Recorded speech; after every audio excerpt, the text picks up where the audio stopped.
Hello students, अब इस lecture में आज हम पोटेंशियोमीटर के टॉपिक को कंटिन्यू करेंगे। पार्ट 1 में हमने क्या पढ़ा था?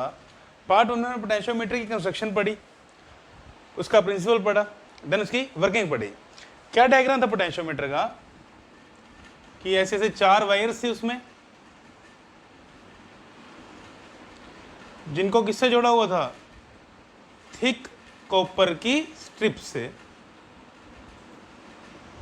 देन एक यहाँ पे पॉइंट, ये अगेन कॉपर की स्ट्रिप, अगेन यहाँ पे पॉइंट।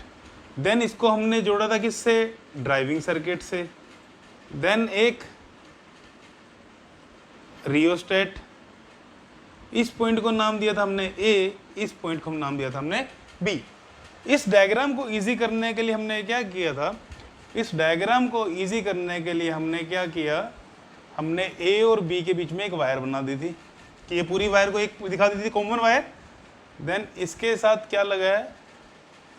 एक सेल, देन एक रियोस्टेट। ठीक है। और कल के लेक्चर का सबसे इंपॉर्टेंट पॉइंट क्या था? कल के लेक्चर का इंपॉर्टेंट पॉइंट था कि जब हमने यहाँ से सेल को कनेक्ट किया ए पॉइंट से, कि दोनों के पॉजिटिव टर्मिनल एक ही पॉइंट पे हो, हमारा ड्राइविंग सेल का भी और जिस सेल की ईएमएफ मेजर कर रहे थे उसका भी।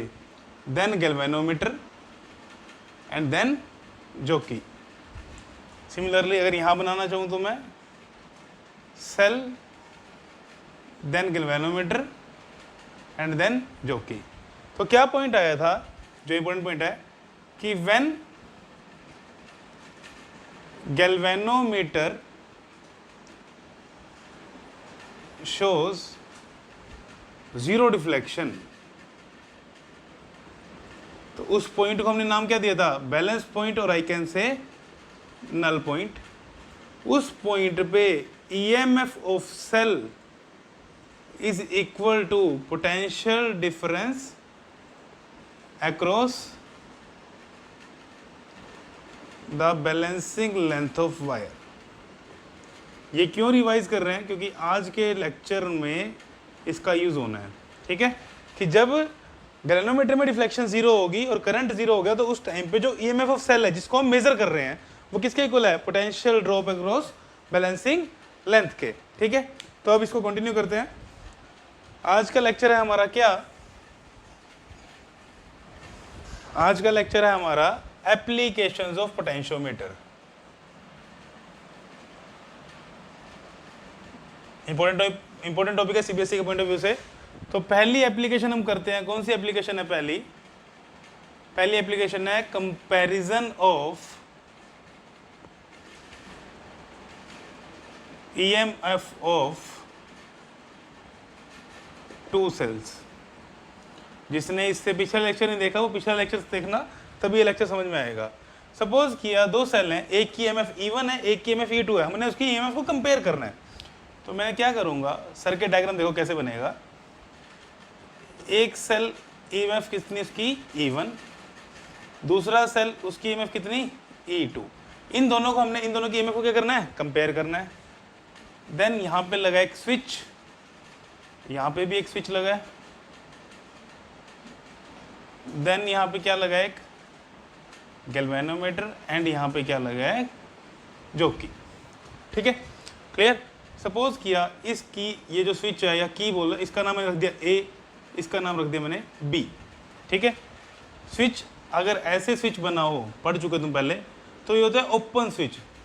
ठीक है, ओपन मतलब जैसे बटन ऑफ कर देते हैं ना, वैसे अगर इसके बीच में डॉट लगी है तो इसका मतलब है स्विच को हमने क्या कर दिया है? क्लोज कर दिया, मतलब बटन क्या कर दिया हमने? ऑन कर दिया। ठीक है, तो ये दोनों सेल थी जिसकी ईएमएफ कंपेयर करनी है।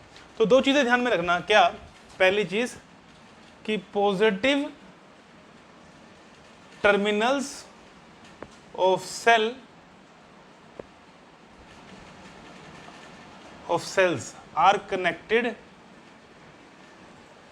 एट वन पॉइंट, कि सारे सेल के पॉजिटिव टर्मिनल एक ही पॉइंट पर कनेक्ट करने हैं, मैंने बताया था कल। एंड सेकेंड चीज, सपोज ये ईएमएफ E है, तो जो E1 और E2 है वो E से कम होना चाहिए। पढ़ी थी इसकी भी? अगर E से ज्यादा हो गया तो बैलेंस पॉइंट नहीं आएगा। तो ये कंडीशन क्यों है? This condition is to obtain balance point. अगर ये कंडीशन सेटिस्फाई नहीं हो रही तो बैलेंस पॉइंट नहीं आएगा। अब अगर मुझे यही डायग्राम यहां पे दिखाना हो तो यहां पे 2 सेल लगा लो, दोनों डायग्राम ठीक है, पेपर में कोई भी डायग्राम ना होगा ठीक हो जाएगा। E1 E2 ये एक की, ये दूसरी की, देन यहां से गैल्वेनोमीटर एंड देन यहां से जोकी। ठीक है, इसको E1 वाली को की को नाम दिया हमने A, इसको नाम दिया B। डायग्राम दोनों ठीक है, क्लियर। ये दोनों EMF है जिनको हमने क्या करना है, कंपेयर करना है। ठीक है, तो डायग्राम को ड्रॉ कर लो।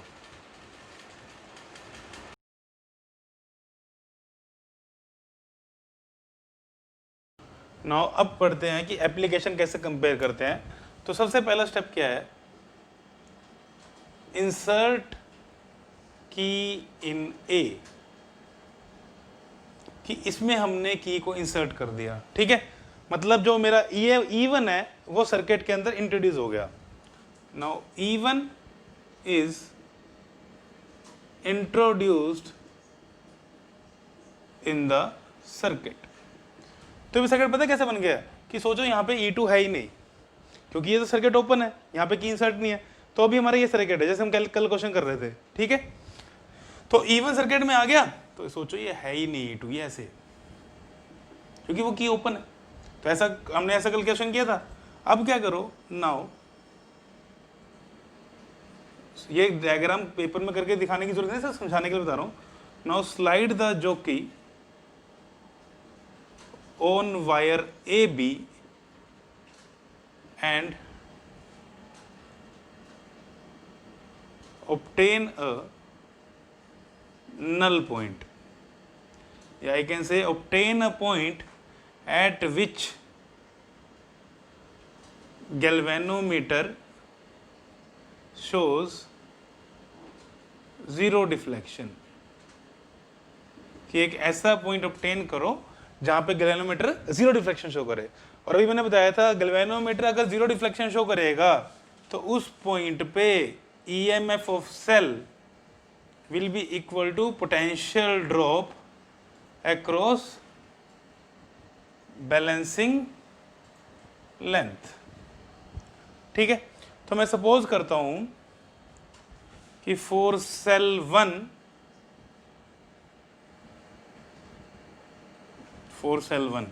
मतलब जिसकी EMF E1 है, बैलेंसिंग लेंथ है वो L1 है, कि A से जब हम L1 डिस्टेंस पे चले तो नल पॉइंट आ गया।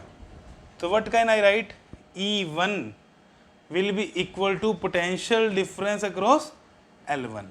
ठीक है, VL1 में क्या रिप्रेजेंट कर रहा है, VL1 is representing potential drop across L1।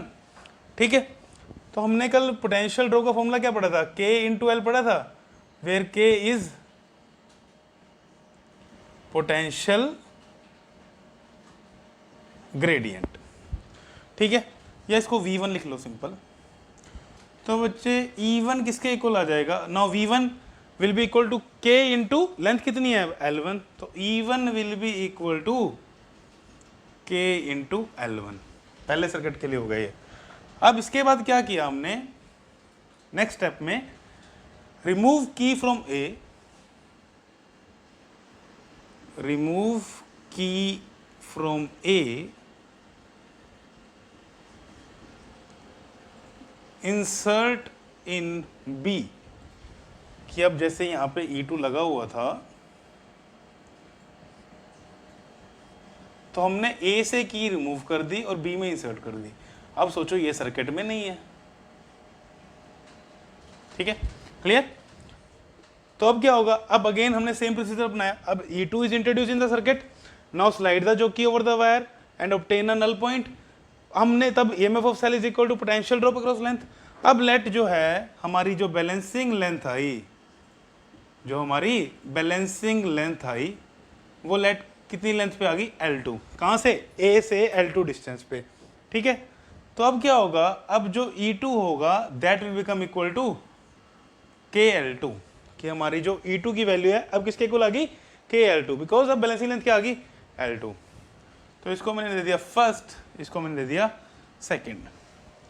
तो अब दोनों को डिवाइड कर दो तो E1 by E2 will be equal to KL1 by KL2, तो E1 by E2 will be equal to L1 by L2।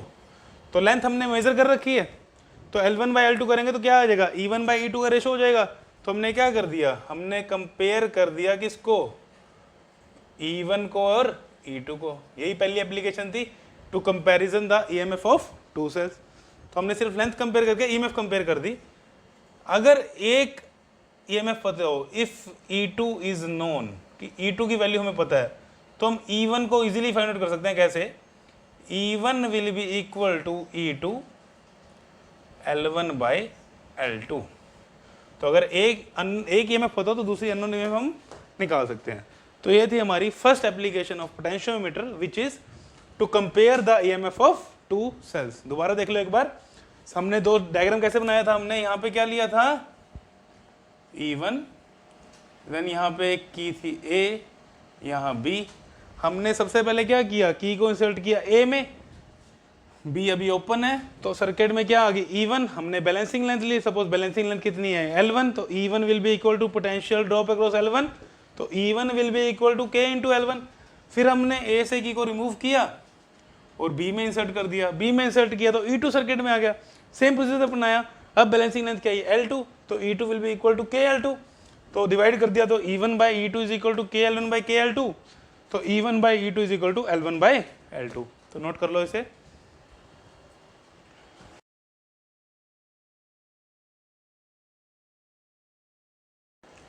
अब इसी एप्लीकेशन पे NCERT का क्वेश्चन है। क्वेश्चन में बोला है एक EMF है, उसकी फोटो शो हो गई तुम्हें। बोला है सेल है, उसकी EMF है 1.25 वोल्ट, उसके लिए बैलेंसिंग लेंथ है 35 सेंटीमीटर। दूसरा सेल है, उसकी EMF हमें पता नहीं है, उसके लिए बैलेंसिंग लेंथ आई 63 सेंटीमीटर। उसने बोला है फाइंड दिस अननोन EMF। ठीक है, तो अभी हम फॉर्मूला पढ़ के हटे हैं क्या, E1 by E2 is equal to L1 by L2। तो E इसको मैं ले लेता हूँ E1, इसको मैं ले लेता हूँ E2। तो E1 तो मुझे पता है कितना 1.25, E2 निकालना है। L1 मुझे पता है कितना 35, L2 63। अब कई बच्चे इसको मीटर में चेंज करना लग जाते हैं, ऐसा जरूरत नहीं है, सेंटीमीटर यूनिट कैंसिल हो जानी है। तो E2 will become equal to 1.25 into 63 by 35। यहाँ से आपका आंसर आ जाएगा फॉर EMF E2। नोट कर लो इसको।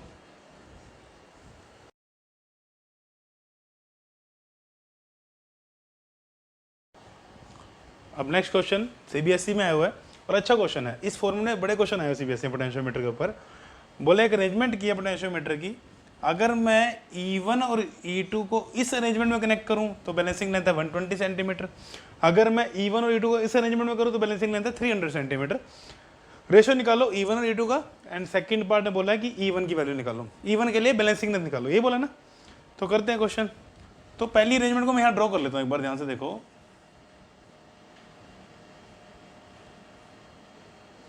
ये है EMF E1, ये है E2। याद है हमने एक चीज पढ़ी थी क्या,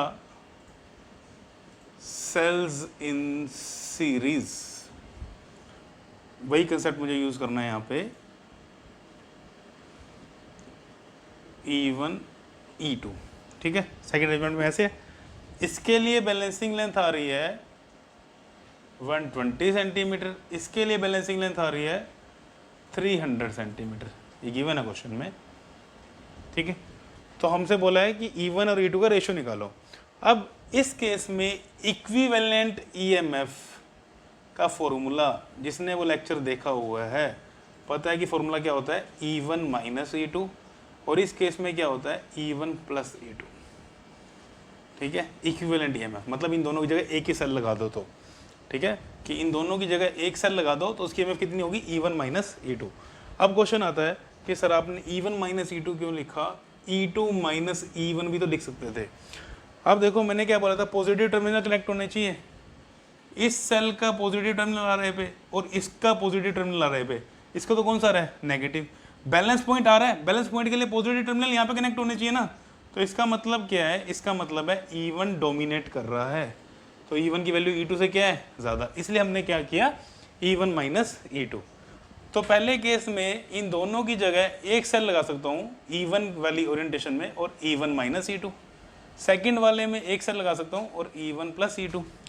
eight the balance point condition क्या पड़ी हुई है हमने, EMF is equal to potential drop across balancing length, यही कंसेप्ट यूज होना है। तो पहले केस के लिए EMF कितनी है, E1 माइनस E2, L कितना है 120। सपोज करते हैं, नो, पोटेंशियल ड्रॉप का फॉर्मूला क्या होता है, पोटेंशियल ड्रॉप का फॉर्मूला होता है KL, where K is potential gradient. तो मैं इसमें भी K ले लेता हूँ पोटेंशियल ग्रेडियंट को, तो K इंटू में क्या आ जाएगा 120। यूनिट सेंटीमीटर में रहने दो, कटआउट ही होनी है वो।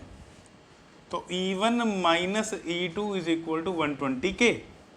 Similarly E1 plus E2 is equal to 300 K। मुझे वैल्यू निकालनी है E1 और E2 की। तो E1 plus E2, E1 minus E2 300 K 120 K, ठीक है, यही है। तो इनको ऐड कर दो, कैंसिल। तो 2E1 इज इक्वल टू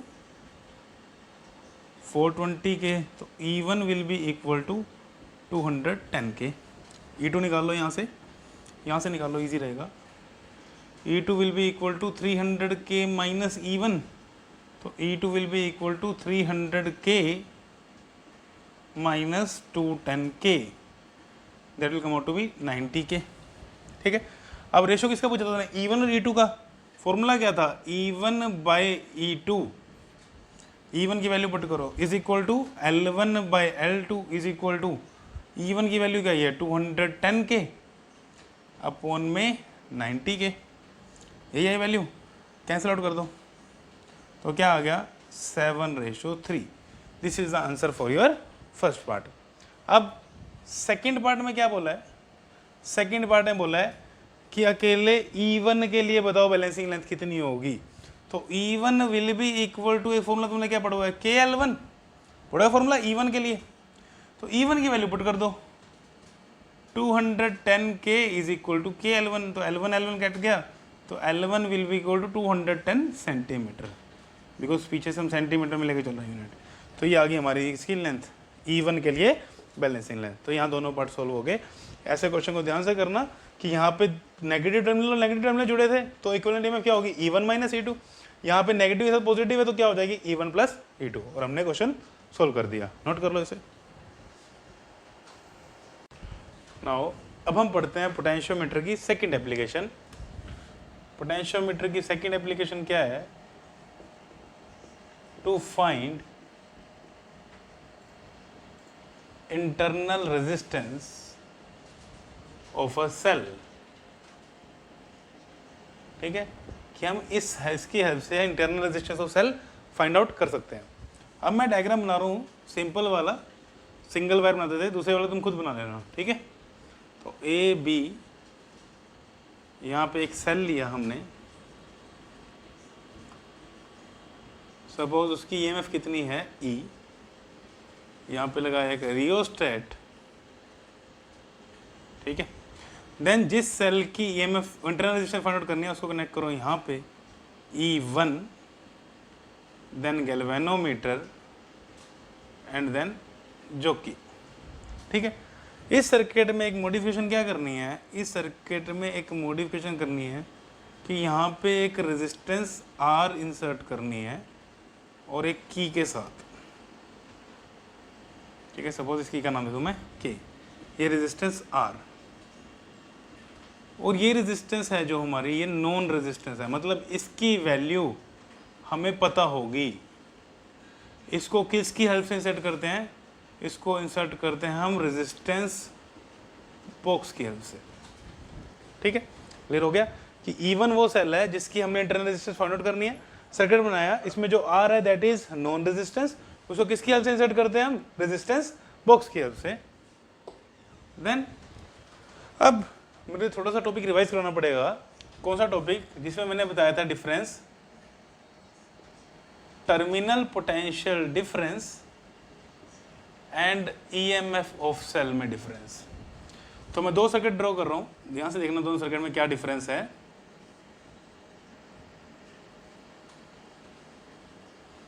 ये सेल है, ये इसकी इंटरनल रेजिस्टेंस है, ठीक है, इस सेल की भी इंटरनल रेजिस्टेंस है।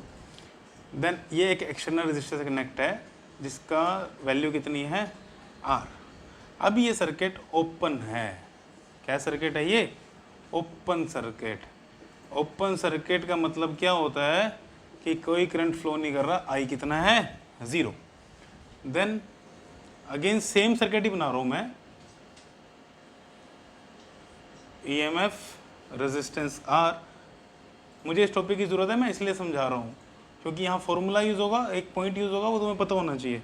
अब मैंने इस सर्किट को क्या कर दिया, क्लोज कर दिया, मतलब अब करंट 0 नहीं है, इसमें से करंट फ्लो कर रहा है, ठीक, पहले इसमें से कोई करंट फ्लो नहीं कर रहा। तो ये मान लिया मैंने ए, ये मान लिया बी, ये क्या है, ये सेल के टर्मिनल्स हैं।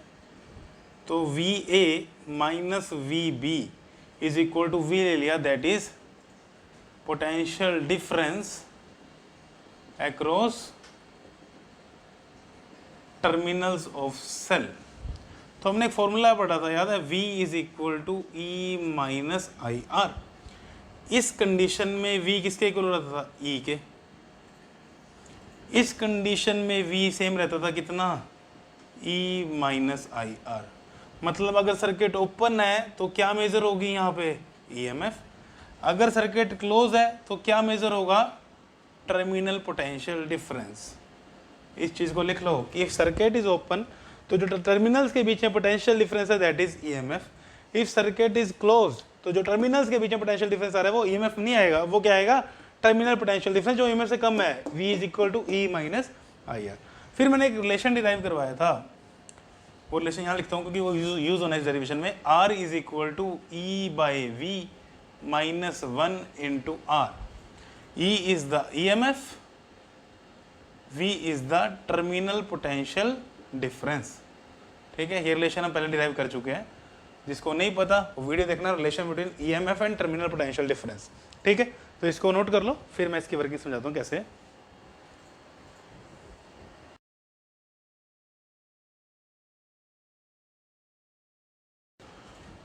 अब एक चीज मॉडिफिकेशन और कर लेना, क्या, मैं यहाँ भी एक की लगा देता हूँ समझाने के लिए, ठीक है। ये की K1, ये की K2, ठीक है। तो सबसे पहले है इंसर्ट की K1। K1 किसकी इंसर्ट कर दी हमने, अब ये सर्किट में नहीं है, सोच लो ये है ही नहीं, बिकॉज की ओपन है तो कोई फायदा नहीं है। तो क्या होगा, हमने क्या किया, get the null point. Null point मतलब गैल्वेनोमीटर में करंट कितना हो जाए, 0। सपोज करते हैं कि L1 जो है वो मेरी बैलेंसिंग लेंथ आई, तो इस कंडीशन में बैलेंसिंग लेंथ आई तो क्या होगा, EMF will be equal to potential drop across L1। तो EMF क्या लिखा हुआ मैंने, E1 लिखा हुआ है, तो E1 will be equal to KL1। ये तो सेम है जैसा पिछले एप्लीकेशन में किया था या जैसे कल लेक्चर में किया था। अब इसके बाद हमने क्या किया कि K2 को भी इंसर्ट कर दो, बट K1 को रिमूव नहीं करना। याद रखना ये डिफरेंस है, पहले में हमने K रिमूव करी थी बट इसमें की इंसर्ट करनी है, इंसर्ट की K2 और K1 पहले इंसर्टेड है। अब देखो, अब क्या इस सेल की वजह से नीचे वाले सर्किट में करंट फ्लो करेगा, करेगा ना। इस सेल की वजह से नीचे वाले सर्किट में क्या कर रहा है, करंट फ्लो कर रहा है। अब अगेन क्या करो, गेट द नल पॉइंट। अब नल पॉइंट को दोबारा ऑब्टेन करो। अब मैं यहाँ सपोज इस सेल को दिखा देता हूँ, उससे ज़्यादा इजीली समझ आएगा। यहाँ पे E1 है, ये इसकी इंटरनल रेजिस्टेंस है R, ठीक है, क्लियर कि ये E1, ये इसकी इंटरनल रेजिस्टेंस R। अब जब बैलेंस पॉइंट आया तो मुझे बताओ EMF मेजर हुआ है, टर्मिनल पोटेंशियल डिफरेंस हुआ। अब बच्चे बोलते हैं कि सर नल पॉइंट में तो गैल्वेनोमीटर के अंदर करंट 0 होता है तो हमारा EMF मेजर होगा, बट ऐसा नहीं है। करंट गैल्वेनोमीटर वाली ब्रांच में तो 0 है, बट इधर तो फ्लो कर रहा है ना। इधर फ्लो होने की वजह से अब जो यहाँ पे एंड्स पे पोटेंशियल डिफरेंस आएगा वो क्या मेजर होगा, टर्मिनल पोटेंशियल डिफरेंस। ये चीज समझ दो ध्यान से कि जब करंट विड्रॉ नहीं हो रहा था, इनिशियली सिर्फ ये चीज थी, इसमें से कोई अगर इस पहले ये चीज नहीं कनेक्ट थी ना, ये ऐसे थी, सोचो तो गैल्वेनोमीटर में करंट जीरो, तो इस ब्रांच में करंट जीरो, तो क्या मेजर होना था? ईएमएफ। बट अब क्या हुआ, अब यहाँ पे पॉइंट आ गया ये ऐसे, अब अगर इस ब्रांच में करंट जीरो है बट इस सर्किट में, नीचे वाले सर्किट में करंट क्या कर रहा है? फ्लो कर रहा है, तो अब ईएमएफ मेजर नहीं होगी, अब क्या मेजर होगा? अब मेजर होगा टर्मिनल पोटेंशियल डिफरेंस। ठीक है, तो यही एक पॉइंट है, इस चीज को ध्यान रखना। क्यों मेजर हुआ? बिकॉज करंट क्या कर रहा है? फ्लो कर रहा है। तो नाउ अब सपोज किया, अब बैलेंसिंग लेंथ कितनी आई? L2। और अब मुझे इक्वेशन क्या लिखेंगे हम? अब हम इक्वेशन लिखेंगे कि terminal potential difference of cell is equal to potential drop across L2। समझ आ गया ऐसे क्यों लिखा? बिकॉज इस कंडीशन में सर्किट से करंट फ्लो कर रहा है। क्लियर? तो अब क्या होगा, सपोज मैं टर्मिनल पोटेंशियल डिफरेंस लिखूं V से, तो V will be equal to KL2। पहले EMF था potential difference across potential drop या डिफरेंस अक्रॉस L1, अब टर्मिनल पोटेंशियल डिफरेंस आया पोटेंशियल ड्रॉप अक्रॉस L2। ऐसा क्यों? बिकॉज अब सर्किट से करंट क्या कर रहा है? फ्लो कर रहा है। जब करंट फ्लो करता है तो टर्मिनल्स पे EMF मेजर नहीं होती, वो क्या मेजर होता है? Terminal potential difference. तो इसको सपोज मैंने लिखा इक्वेशन फर्स्ट, इसको सपोज मैंने लिखा इक्वेशन सेकंड, तो डिवाइड कर दो, तो E by V is equal to KL1 by KL2। तो E1 by V is equal to L1 by L2। R का फॉर्मूला क्या था? R का फॉर्मूला हमने पढ़ा था E by V minus 1 into R। ठीक है, तो इसकी जगह क्या आ गया? अब E1, क्योंकि सेल E1 EMF का, ये R की वैल्यू हमें पता, मैंने पहले बताया था, रेजिस्टेंस बॉक्स इंसर्ट कर रहे हैं, तो this R will be E1 by V किसके इक्वल है? देखो L1 बाई L2। तो L1 L2 हमने मेजर कर ली, R हमें पता है, तो यहाँ से किसकी वैल्यू निकल गई? हमारी इंटरनल रेजिस्टेंस की। तो this is the formula for finding the internal resistance of the cell using potentiometer. तो क्या किया हमने? देखो ये पोटेंशियोमीटर था, हमने सर्किट ड्रॉ किया, सेल लिया, उसकी EMF कितनी ली हमने? E1, उसकी इंटरनल रेजिस्टेंस कितनी थी? R। ठीक है, देन यहाँ से हमने एक एक्सटर्नल रेजिस्टेंस कनेक्ट की, जो हमें वैल्यू पता थी रेजिस्टेंस बॉक्स की हेल्प से, की K1 की K2। सबसे पहले इंसर्ट की K1, E1 सर्किट में आ गया, नीचे वाले सर्किट से कुछ लेना देना नहीं है, बैलेंस पॉइंट आया, करंट जीरो हो गया, तो क्या मेजर हुआ? हमारा EMF। देन K2 इंसर्ट की, बट K1 पहले इंसर्ट थी, उसको रिमूव नहीं करना, ये ध्यान रखना। देन K2 इंसर्ट करने पे करंट फ्लो हो गया, तो बैलेंस पॉइंट आया, बट अब वो बैलेंस पॉइंट आया वो किसके लिए आया? टर्मिनल पोटेंशियल डिफरेंस के लिए। तो V is equal to KL2, divide किया, फॉर्मूले पुट कर दिया, तो हमारा आंसर आ गया। नोट कर लो इसे।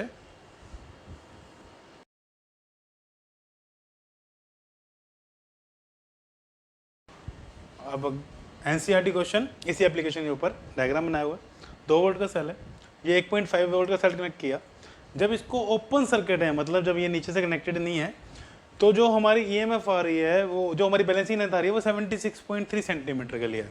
ओपन सर्किट मतलब करंट जीरो, मतलब यहाँ क्या मेजर होगी? हमारी EMF के लिए है ये। देन जब रजिस्टर कनेक्ट कर दिया तो बैलेंसिंग लेंथ कितनी आई? 64.8। अब मतलब यहाँ क्या मेजर हुआ? अब मेजर हुआ यहाँ terminal potential difference.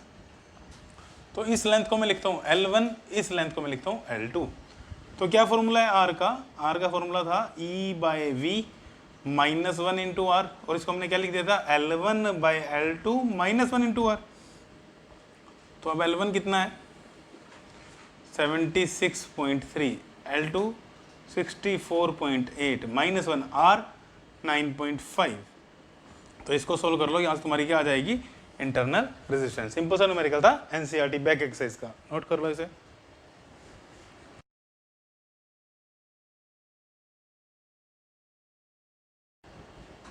Next question again NCERT question है, अच्छा क्वेश्चन है। इसके ऊपर मतलब इसके 6 पार्ट हैं, इन पार्ट्स में से कोई ना कोई पार्ट CBSE में कंसेप्चुअल क्वेश्चन की तरह भी आ रहा है। ठीक है, तो सर्किट बनाया हुआ है, गिवन डाटा है, एक सेल कनेक्ट किया यहाँ से 1.02 वोल्ट का, तो L1 आया 67.3 सेंटीमीटर। एक अननोन EMF का सेल कनेक्ट किया, तो उसके लिए L2 82.3 सेंटीमीटर आया। तो पहले पार्ट में बोलता है फाइंड EMF E, तो comparison of EMF of cell से कर रहा है ये। तो E1 बाई E, हमने क्या फॉर्मूला पढ़ा? E1 by E2 is equal to L1 by L2, तो E1 by E is equal to L1 by L2। तो यहाँ से तुम E निकाल लोगे ना, E1 भी गिवन है, L1 भी गिवन है, L2 भी गिवन है, तो मैं नहीं करवा, इसको खुद कर लेना। सेकंड पार्ट बोला है 600 किलो ओम रजिस्टर लगाया, इसका पर्पस क्या है? अब ये गैल्वेनोमीटर के साथ सीरीज में लगाया ना, कई बार क्या होता है, इस सेल की वजह से गैल्वेनोमीटर में से हाई करंट पास करता है, हाई करंट से गैल्वेनोमीटर क्या होता है? डैमेज हो सकता है। गैल्वेनोमीटर बहुत स्मॉल करंट मेजर करता है, तो इसका काम क्या है, इसका काम है to decrease the current in galvanometer, ताकि गैल्वेनोमीटर से लार्ज करंट पास ना हो, और I can say to prevent the galvanometer from the damage. ठीक है, then third point, is balance point affected by this resistance, इस रेजिस्टेंस से balance point पर कोई इफेक्ट पड़ेगा। अब जब हम बैलेंस पॉइंट ऑब्टेन करते हैं तो गैल्वेनोमीटर में करंट कितना होता है, 0। तो अगर इस ब्रांच में करंट नहीं है तो रेजिस्टेंस जितना मर्जी हो गया फर्क नहीं पड़ेगा। क्या मेजर होनी है हमारी, ईएमएफ। ठीक है, क्योंकि जब हम मेजर कर रहे हैं इस ब्रांच में करंट कितना हो जाएगा, 0। तो इसका आंसर क्या है, इसका आंसर है no effect. No next fourth part, बोला is balance point affected by the internal resistance of driver cell, कि जो ये हमारा ड्राइवर सेल की रेजिस्टेंस दी थी इंटरनल 0.4 ओम, इसको चेंज करने से क्या कोई फर्क पड़ेगा। देखते हैं, इसका आंसर एनसीईआरटी में गलत लिखा हुआ है, उसको ठीक कर लेना। ये 0.4 मैंने यहाँ लगा दी। तो अब जो करंट फ्लो होगा I, that is equal to 2/0.4 plus resistance of wire AB, कि AB की रेजिस्टेंस अगर कुछ गिवन होती है तो हम वो पुट करते हैं ना। अब अगर ये 0.4 की जगह कुछ और हो तो इंटरनल रेजिस्टेंस अगर चेंज होगी, इंटरनल रेजिस्टेंस अगर चेंज हो गई तो करंट क्या हो जाएगा, चेंज हो जाएगा। अब क्वेश्चन आता है सर करंट चेंज हो गया तो क्या होगा, बैलेंसिंग लेंथ पे फर्क थोड़ी पड़ेगा, because that balancing length formula क्या होता है, E is equal to KL, ये फॉर्मूला पढ़ा हुआ हमने। अब K का फॉर्मूला देखो, K का फॉर्मूला मैंने कल भी बताया था, क्या होता है, एक I रो बाय A। कैसे आया था फॉर्मूला, सबको पता है ना, V is equal to IR, R का formula rho L by A, तो हमने V is directly proportional to L, तो लिखा था V is equal to KL। तो K की जगह क्या, K किसी जगह आया था, I रो बाय A की जगह है। तो जैसे ही करंट कम होगा या करंट चेंज होगा तो K I rho by A, I change हो गया तो क्या चेंज हो जाएगा, K चेंज हो जाएगा ना। K चेंज हो गया, अब EMF तो कांस्टेंट है ना, क्योंकि जो सेल लगाया उसकी EMF तो मेजर करनी वो कांस्टेंट है। K चेंज हो गया तो L को चेंज होना पड़ेगा। कि सपोज करो, लेट कर दो एग्जांपल देता हूँ, EMF सपोज 12 है, लेट K है 3, तो L कितना आना चाहिए, 4। अब ये K की वैल्यू होगी 2, तो L अपने आप कितना हो जाएगा, 6, बिकॉज ये चीज़ तो क्या है, कांस्टेंट। तो अगर K चेंज हो रहा है तो L भी चेंज होगा। ठीक है, तो इसका आंसर क्या है, yes, internal resistance of cell जब चेंज होगा तो हमारा बैलेंस पॉइंट पे इफेक्ट पड़ेगा। क्यों पड़ेगा, बिकॉज इंटरनल रेजिस्टेंस चेंज होने से करंट कम हो जाएगा, करंट चेंज हो जाएगा, करंट चेंज होने से K चेंज हो जाएगा, K चेंज होने से बैलेंसिंग लेंथ चेंज हो जाएगी। अब next part, fifth part,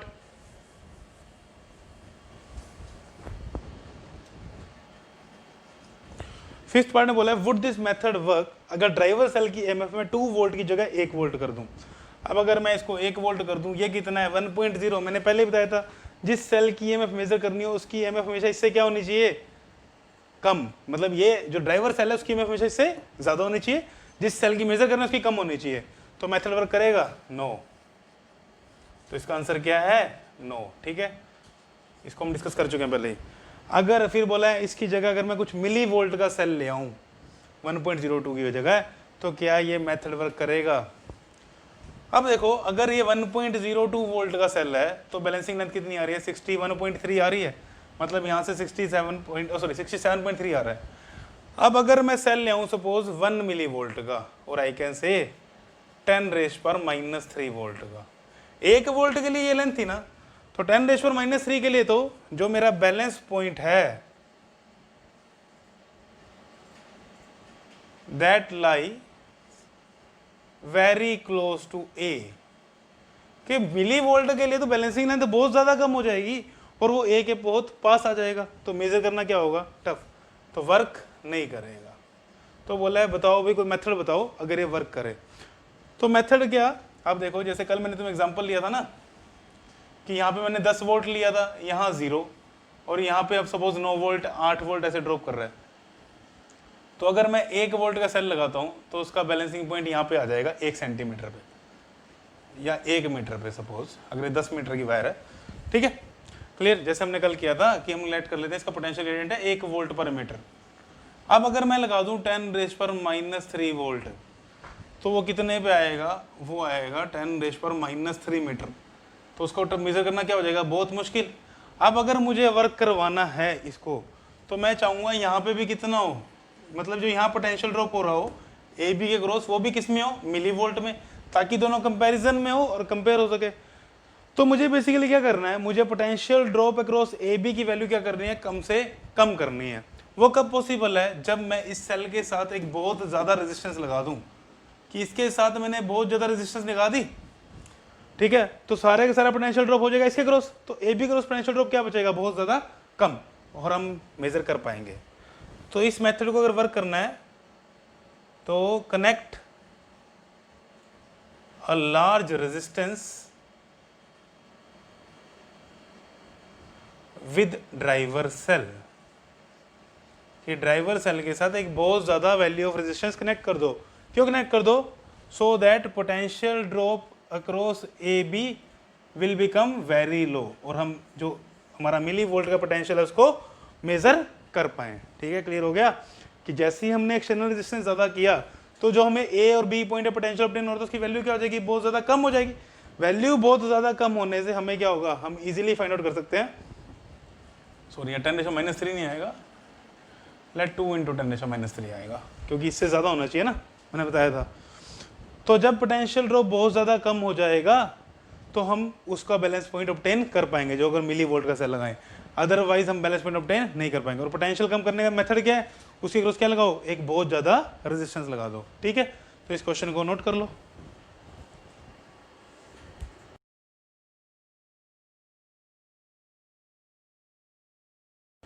now next question, again NCERT question है, डायग्राम बना हुआ है, बोल रहा है जो आर नोड है that is resistance of potentiometer, मतलब पोटेंशियोमीटर की पूरी रेजिस्टेंस क्या है, आर नोड। जो आर रेजिस्टेंस है ये इसके मिडिल में कनेक्टेड है, मतलब इधर भी आर नोड बाई 2 और इधर भी आर नोड बाई 2। बोल रहा है क्वेश्चन में क्या करो, क्वेश्चन में करो इस आर के क्रॉस वोल्टेज निकालो। तो इस डायग्राम को अगर मैं ड्रॉ करूं तो कैसे बनेगा ये डायग्राम, ये V, देन ये आर नोड बाई 2, इसकी हाफ रेजिस्टेंस,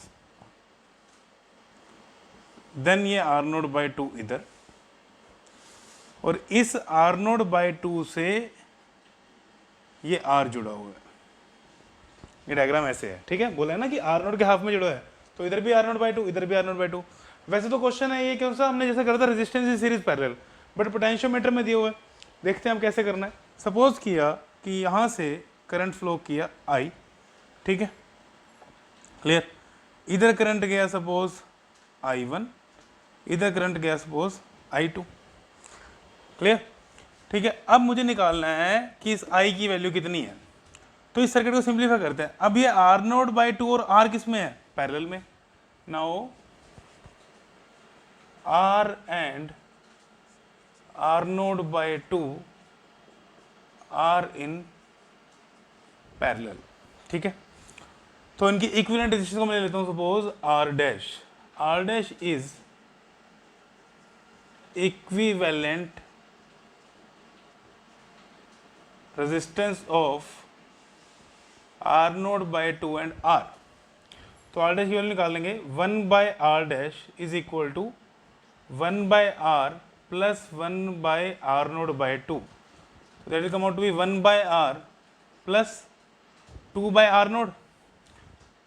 एलसीएम ले लो, आर नोड ऊपर क्या आएगा, आर नोड प्लस 2r, तो आर डैश की वैल्यू क्या आ गई, R node by R naught plus 2r, clear. इन दोनों की जगह इक्विवेलेंट रेजिस्टेंस। तो अगर मैं डायग्राम बनाऊं तो कैसा बनेगा, ये V,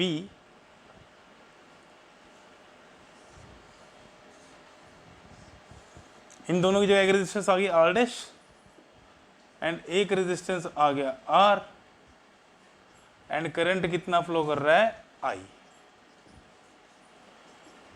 ठीक है, क्योंकि इस ब्रांच में तो करंट कितना है, I। नाउ अब ये दोनों किस में है, सीरीज में, तो करंट की वैल्यू क्या आ जाएगी, I will be equal to V by, अभी दोनों सीरीज में है तो I can write V by R plus R dash, तो V by R plus value put कर दो आर डैश की, आर नोड, सॉरी यहाँ पे आर नोड बाय 2 है, तो R node by 2 plus R dash, तो आर नोड बाय 2 एंड यहाँ पुट कर दो R node by R naught plus 2r, ठीक है। तो current will be equal to I, नीचे से आर नोड कॉमन आ रहा है देखो यहाँ से, और क्या बचा अंदर 1/2 plus R by R naught plus 2r, clear. Then I will be equal to V by R node as it is, LCM ले लो, 2R node plus 2R, then R node plus 2R plus 2R, ठीक है। तो that will come out to be V by R node plus 4R upon में 2 are naught plus 2r, ये current आ गया, ठीक है। अगर मैं इसको सिंप्लीफाई कर लिखूँ यहाँ पे I will be equal to, ये 2 आर नोड प्लस 2r ऊपर जाएगा, तो 2v R naught plus 2r, देखो ये इस चीज़ को मैं ऊपर ले गया, 2v R naught plus 2r, और अपॉन में क्या है R naught plus 4r, clear. यहाँ तक नोट करो, फिर आगे कंटिन्यू करते हैं।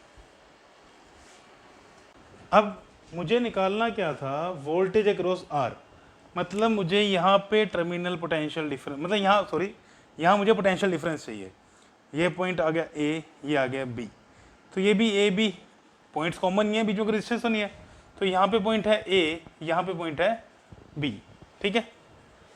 तो voltage across R dash will be equal to voltage across R, कि जो यहाँ पे पोटेंशियल डिफरेंस है, ये जो यहाँ पे वोल्टेज है, voltage mean potential difference, voltage का मतलब क्या है पोटेंशियल डिफरेंस, कि जो पोटेंशियल डिफरेंस यहाँ पे है, ये दोनों पैरेलल में है, पैरेलल में क्या सेम होता है पोटेंशियल डिफरेंस, वही पोटेंशियल डिफरेंस यहाँ पे होगा।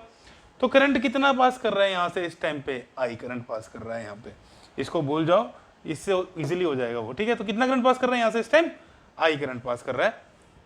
तो मुझे निकालना है voltage across R dash, formula क्या हो जाएगा आई इंटू आर डैश, तो आई की वैल्यू पुट कर दो, क्या थी देखो 2v R naught plus 2r upon में आर नोड प्लस 4r, और आर डैश की value R node by R naught plus 2r, जो कटता है कट आउट कर दो, R naught plus 2r cancel, R naught से आर नोड कैंसिल, तो क्या आंसर आ गया 2vr by R naught plus 4r, और जो पोटेंशियल डिफरेंस आर डैश के क्रॉस है वही पोटेंशियल डिफरेंस आर के क्रॉस है, बिकॉज दोनों किसमें लगे, ये इससे सर्किट ये इसी से बना हुआ है ना, तो अगर ए बी में पोटेंशियल डिफरेंस ये है, आर भी ए बी पे ही है, तो यही आंसर है पोटेंशियल डिफरेंस का, potential difference across R is equal to 2vr by R naught plus 4r, this is the answer. ये एनसीईआरटी का सोल्ड एग्जांपल था, नोट कर लो इसे।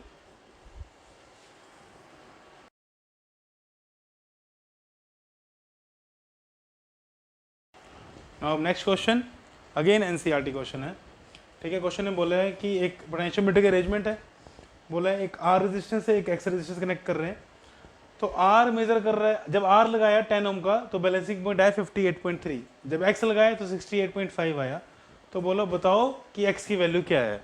अब इस क्वेश्चन को करने से पहले एक चीज़ डिस्कस करते हैं, जो हमने कल के लेक्चर में डिस्कस किया था, कि अगर यहाँ 10 वोल्ट हो, ये पोटेंशियोमीटर की वायर है, ये 0 वोल्ट, तो यहाँ पे हमने सेल लगाया था, ईएमएफ कितने वोल्ट का हमने एग्जांपल किया था 6 वोल्ट का, तो ये बैलेंस कहाँ पे हो गई थी, जब यहाँ पे पोटेंशियल कितना था 4 वोल्ट, तो हमने क्या लिख दिया था कि एट बैलेंस पॉइंट या एट नल पॉइंट हम लिखा था EMF of cell is equal to potential drop across balancing length. इस चीज़ के बारे में हम डिस्कस कर चुके हैं। और आई कैन से ये P पॉइंट, ये Q point. Potential difference between EMF cell को P and Q is equal to potential difference across balancing length. यही बोल दो तब भी ठीक है कि बैलेंस पॉइंट पे जितना पोटेंशियल डिफरेंस यहाँ पे है उतना पोटेंशियल डिफरेंस यहाँ पे है, तभी नल पॉइंट आ रहा है। तो अब इस डायग्राम में देखो, पहले इसने R को कनेक्ट किया, तो मैं X को रिमूव कर देता हूँ अभी के लिए कि सीधा सपोज R जुड़ा हुआ है, ठीक है। तो potential difference across R, potential difference across R must be equal to potential difference across balancing length, आना चाहिए ना। जब ये R कनेक्ट है तो जितना पोटेंशियल डिफरेंस यहाँ पे होगा उतना ही पोटेंशियल डिफरेंस यहाँ पे होगा। बात एक ही है, पैरेलल में जुड़े हुए हैं, तो चाहे यहाँ ले लो चाहे यहाँ ले लो, बात एक ही है। दोनों पॉइंट ग्रेजुलेटर से कनेक्टेड है, ऐसे सोच लो कि सर्किट ऐसे कनेक्टेड है, ठीक है।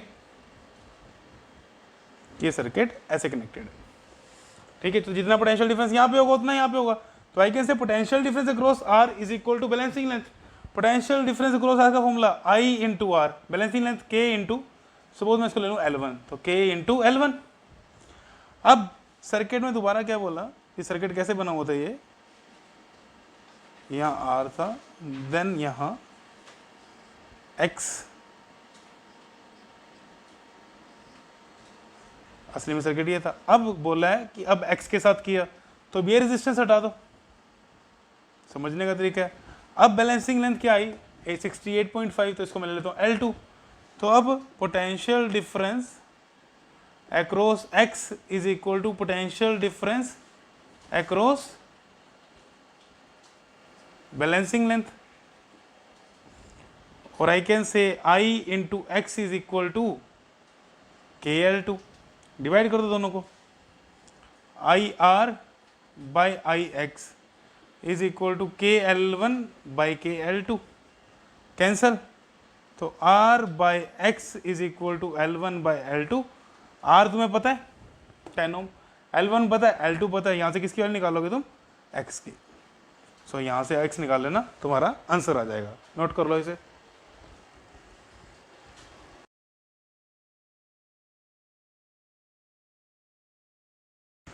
नेक्स्ट क्वेश्चन CBSE में आया है, बोला है पोटेंशियोमीटर की वायर है, लेंथ 5 मीटर है। पोटेंशियोमीटर की वायर लेंथ 5 मीटर, उसको एक बैटरी से कनेक्ट किया हुआ है, कर दिया, ठीक है। बोला इसके अक्रॉस एक लेक्लेंची सेल कनेक्ट किया या एक सेल कनेक्ट किया, सिंपल। तो जो बैलेंसिंग पॉइंट आया वो बैलेंसिंग पॉइंट आया 100 सेंटीमीटर पे, ठीक है। देन उसने बोला अगर ये पोटेंशियोमीटर की वायर 8 मीटर लंबी होती, मतलब 8 मीटर लंबी होती, तो बैलेंसिंग लेंथ पे क्या फर्क पड़ता, ठीक है। तो वही सेम फंडा चलता है कि EMF of cell is equal to potential difference across balancing length, ठीक है। तो EMF E will be equal to K into L, ठीक है। K क्या है यहाँ पे, K is the potential gradient. K क्या है यहाँ पे, पोटेंशियल ग्रेडियंट। अब मैं सपोज करता हूँ कि मैं V is the potential difference between A and B, तो K का फॉर्मूला क्या हो जाएगा, V बाई L हो जाएगा। यहाँ मैंने L लिया तो मैं इसको लेता हूँ V by capital L, where L is length of potentiometer की वायर, और I can say length of wire AB की पूरी लेंथ, ठीक है। तो पहले के लिए फॉर्मूला क्या बनेगा, E will be equal to, K का वैल्यू पुट करो, V बाई L इंटू में L। तो V की वैल्यू मुझे पता नहीं, L की वैल्यू मुझे पता है कितनी, 5 मीटर, और बैलेंसिंग लेंथ कितनी आई है, 100 सेंटीमीटर, ठीक है, क्लियर। अभी देखना ये यूनिट तुम बोलोगे कि सर यूनिट सेम कर लो, देखोगे यूनिट से यूनिट कैंसिल हो जाएगी, ठीक है। नाउ अब उसने क्या किया, अब पोटेंशियोमीटर की वायर कर दी 8 मीटर की, और अब बताओ कहता बैलेंसिंग लेंथ कितनी है, तो इसको मैं कैपिटल L लिख देता हूँ। तो अब EMF क्या होगा, again V by L into L। अब पोटेंशियल डिफरेंस तो कांस्टेंट है, बोला है मैट्री ने कांस्टेंट पोटेंशियल डिफरेंस मेंटेन किया हुआ है, तो V बाई L की वैल्यू अब लेंथ कितनी होगी, 8 मीटर। ये लेंथ क्या है, लेंथ ऑफ वायर AB, और इसके लिए L मैं ले लेता हूँ L डैश, और L डैश क्या हो जाएगा, बैलेंसिंग लेंथ। जब पोटेंशियोमीटर की वायर जो है वो 8 मीटर की यूज कर रहे हैं। ये वैल्यू भी ई की है, ये वैल्यू भी ई की है, दोनों इक्वेट कर दो। तो v by 5 metre into 100 centimetre equal to v by 8 metre into में एल डैश। तो ये देखो यूनिट से यूनिट कैंसिल हो जाएगी, तो जो मेरा एल डैश आएगा वो सेंटीमीटर में आएगा। तो L dash will be equal to 100 into 8 by 5। L dash will be 100 into 8 by 5। तो सोल्व कर लो, 100 इंटू ये क्या आएगा 1.6, तो L dash will be equal to 160, यहाँ लिख देना क्या सेंटीमीटर। बेसिकली लेंथ चेंज करने से क्या हुआ, लेंथ चेंज होने से पोटेंशियल ग्रेडियंट चेंज हो गया। क्यों चेंज हो गया, पोटेंशियल ग्रेडियंट का फॉर्मूला क्या होता है, K is equal to V by L। L change होने से K चेंज हुआ, जिसकी वजह से बैलेंसिंग लेंथ चेंज हो गई। ठीक है, नोट कर लो इसे।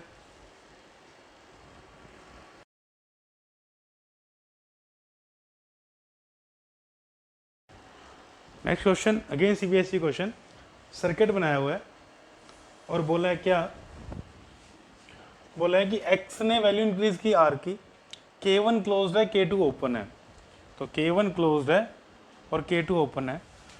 बोले जब वैल्यू इंक्रीज की तो बताओ बैलेंसिंग लेंथ में क्या फर्क पड़ेगा।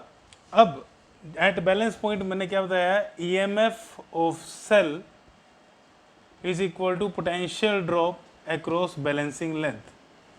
EMF सेल कह लो या पोटेंशियल डिफरेंस बिटवीन दूस 2 पॉइंट्स कह लो, बात एक ही है। ठीक है, तो x ने r की वैल्यू इंक्रीज कर दी तो E will be equal to क्या होगा KL। L is the balancing length, K is the potential gradient. तो R के इंक्रीज करने पे क्या K और L में से किसी फर्क पड़ रहा है, देखो K पे कैसे फर्क पड़ रहा है। नो, इसमें से करंट फ्लो करता है I। सपोज करते हैं पोटेंशियोमीटर की वायर की रेजिस्टेंस है RW, तो करंट का फॉर्मूला क्या हो जाएगा, I is equal to E by R तो है प्लस RW ऊपर वाले सर्किट के लिए। बैलेंस पॉइंट में नीचे तो करंट जीरो ही होता है, तो R प्लस RW आ गया करंट का फॉर्मूला। जैसे ही R बढ़ाया तो करंट क्या हो गया, कम हो गया। करंट कम होने से K का फॉर्मूला पढ़ाया था मैंने, I rho by A। Current कम होने से क्या K भी कम हो गया, K कम हो गया। अब EMF तो कांस्टेंट है, ऐसा टॉपिक ऐसा क्वेश्चन हम डिस्कस कर चुके हैं पहले भी।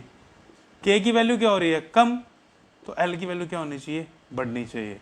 कि प्रोडक्ट कांस्टेंट है, अगर एक क्वांटिटी कम हो रही है तो दूसरी क्वांटिटी क्या होनी चाहिए, बढ़नी चाहिए। इसका मतलब बैलेंसिंग लेंथ बढ़ जाएगी। बैलेंसिंग लेंथ बढ़ेगी तो बैलेंस पॉइंट किस तरफ शिफ्ट करेगा, balance point shift towards B, इस B की तरफ शिफ्ट कर जाएगा। ठीक है, नेक्स्ट बोला है y ने s की वैल्यू डिक्रीज की। अगेन K1 क्लोज है, K2 ओपन है। जब K2 ओपन है तो इसमें कोई करंट फ्लो ही नहीं कर रहा, तो करंट फ्लो नहीं कर रहा तो EMF ऑफ सेल मेजर होनी है, तो कोई भी इफेक्ट नहीं पड़ेगा क्योंकि S तो सर्किट में है ही नहीं, because S is not in circuit. ये मेरा CBSE क्वेश्चन था। ठीक है, अब एक और पार्ट डिस्कस कर लेते हैं। कई बार आ जाता है क्या कि अगर मैं इसको क्लोज कर दूं, किसको, इस की को क्लोज कर दूं तो बैलेंसिंग बैलेंसिंग लेंथ पे फर्क पड़ेगा या नहीं पड़ेगा। जैसे ही मैंने क्लोज कर दिया तो पहले क्लोज करने से पहले क्या मेजर कर रहा था, ये EMF। क्लोज करने के बाद क्या मेजर करता है, टर्मिनल पोटेंशियल डिफरेंस मेजर करता है। पढ़ चुके हैं इस चीज को जब हमने इंटरनल रेजिस्टेंस वाली एप्लीकेशन पढ़ी थी। और टर्मिनल पोटेंशियल डिफरेंस जो होता है वो EMF से कम होता है। पता है हमने ये भी, बिकॉज V का फॉर्मूला क्या पढ़ा हो तुमने, E माइनस IR। इस सेल की इंटरनल रेजिस्टेंस है कुछ। ठीक है, तो टर्मिनल पोटेंशियल डिफरेंस अगर EMF से कम है तो बैलेंस पॉइंट भी क्या हो जाएगा, डिक्रीज हो जाएगा। Balance point, balancing length decreases, मतलब किस तरफ शिफ्ट होगी, ए की तरफ, ए की तरफ बैलेंसिंग लेंथ डिक्रीज हो जाएगी। पहले आ रहा था E इज इक्वल टू के एल, पहले आ रहा था E इज इक्वल टू के एल, फिर आएगा V इज इक्वल टू के एल। के तो कॉन्स्टेंट है, E से V कम हो गया तो L भी क्या होना चाहिए, कम होना चाहिए। ठीक है, अब कई बार क्वेश्चन में क्या होता है, इसी के साथ डिस्कस कर लेता हूँ, शायद पहले डिस्कस कर चुका हूँ मैं पहले वीडियो में। यहाँ एक रेजिस्टेंस दी होती है और बोलता है इस S की वैल्यू इंक्रीज कर रहा हूँ, तो बताओ क्या फ़र्क पड़ेगा। इस S की वैल्यू चेंज करने से कोई फ़र्क नहीं पड़ेगा, because at the balancing point इसमें करंट कितना है, 0, तो मेरी मेजर क्या होनी है, हमेशा EMF ही मेजर होनी है। तो इस पॉइंट को भी नोट कर लेना साथ साथ कि अगर ऐसे सीरीज में रेजिस्टेंस लगी है सेल के साथ, S को इंक्रीज या डिक्रीज करने से कोई भी बैलेंसिंग पॉइंट में चेंज नहीं होगा, L में कोई चेंज नहीं होगा। क्यों नहीं होगा, बिकॉज उस टाइम पे बैलेंस पॉइंट के टाइम में सेल से कोई करंट पास नहीं कर रहा। तो ये कंसेप्चुअल क्वेश्चन है सारे किसके ऊपर, पोटेंशियोमीटर के ऊपर, नोट कर लो इनको। अब नेक्स्ट टॉपिक, पोटेंशियोमीटर का लास्ट टॉपिक है, बड़ा लेंथी टॉपिक हो गया बिकॉज के क्वेश्चन बड़े सारे डिस्कस करने पड़ गए। नेक्स्ट टॉपिक है हमारा sensitivity of potentiometer.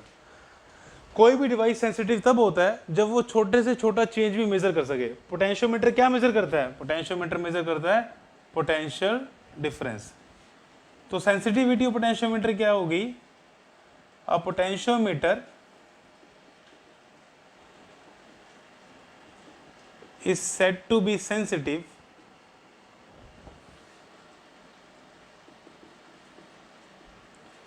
when it shows large deflection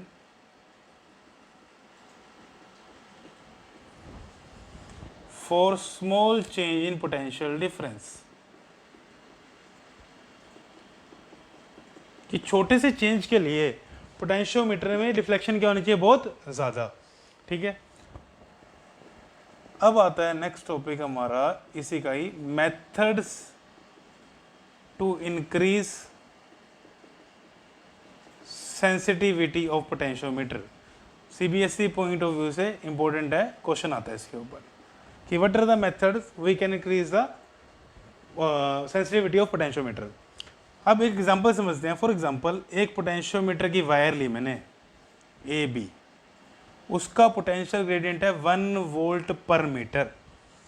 तो इसका मतलब कि अगर यहाँ 10 वोल्ट है, अगर यहाँ पे 0 वोल्ट है, लेट यहाँ पे 10 वोल्ट है, तो 1 मीटर जाएंगे तो कितना चेंज आएगा, 1 वोल्ट का। तो for 1 volt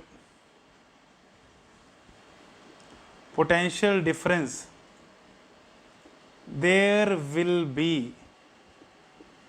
deflection of 1 metre. कि 1 वोल्ट मीटर का, 1 वोल्ट का पोटेंशियल डिफरेंस चेंज होगा तो कितने मीटर की डिफ्लेक्शन आएगी, 1 मीटर की। एक और पोटेंशियोमीटर है, उसकी वायर के पोटेंशियल जो ग्रेडियंट है वो है 0.1 वोल्ट पर मीटर। अब इसकी 1 मीटर डिफ्लेक्शन आ जाएगी कितने पे, 0.1 वोल्ट पे। तो for 0.1 volt potential difference there will be deflection of 1 metre. कि 0.1 वोल्ट चेंज होते ही 1 मीटर की डिफ्लेक्शन आ जाएगी।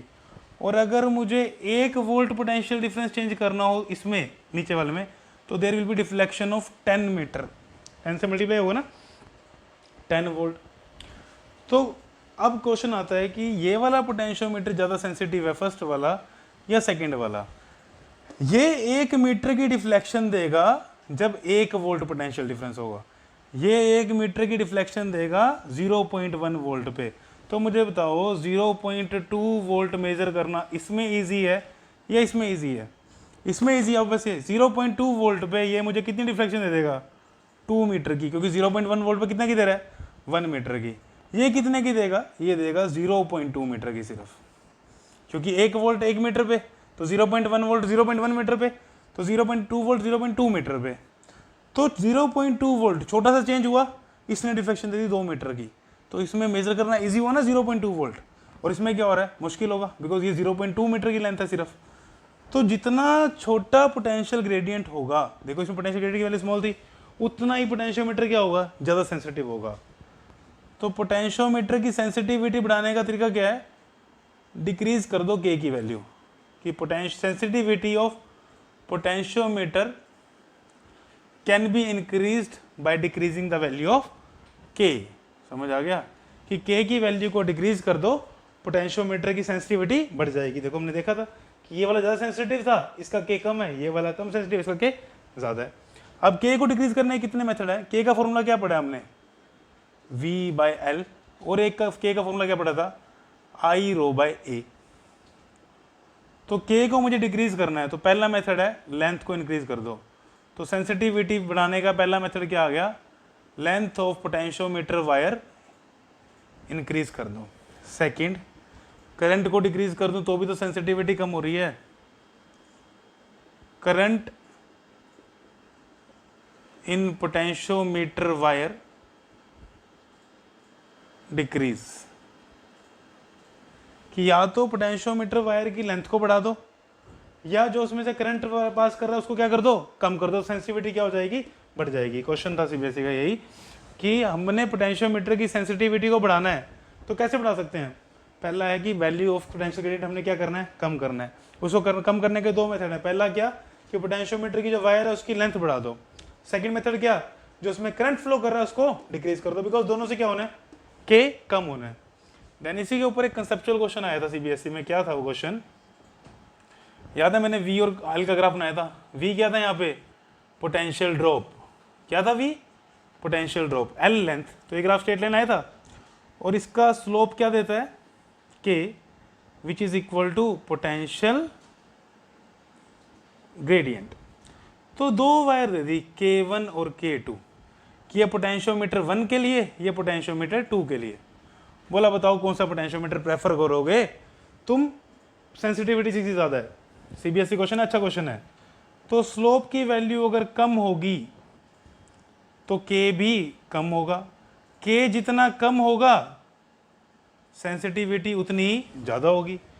K कम होगा, सेंसिटिविटी ज़्यादा, तो हम सेकंड पोटेंशियोमीटर प्रेफर करेंगे, क्योंकि सेकंड का स्लोप क्या है, कम। देखो एंगल कम है ना, सेकंड का स्लोप कम, K कम, तो सेंसिटिविटी क्या होगी, ज़्यादा। तो सेकंड वाले की सेंसिटिविटी क्या होगी, ज़्यादा होगी। ठीक है, तो आज के लेक्चर के लिए बस इतना ही। कोई डाउट हो तो कमेंट सेक्शन में बताना। इसके बाद क्विज के क्वेश्चन शो होंगे, वो क्वेश्चन खुद ट्राई करना और आंसर कमेंट सेक्शन में बताना।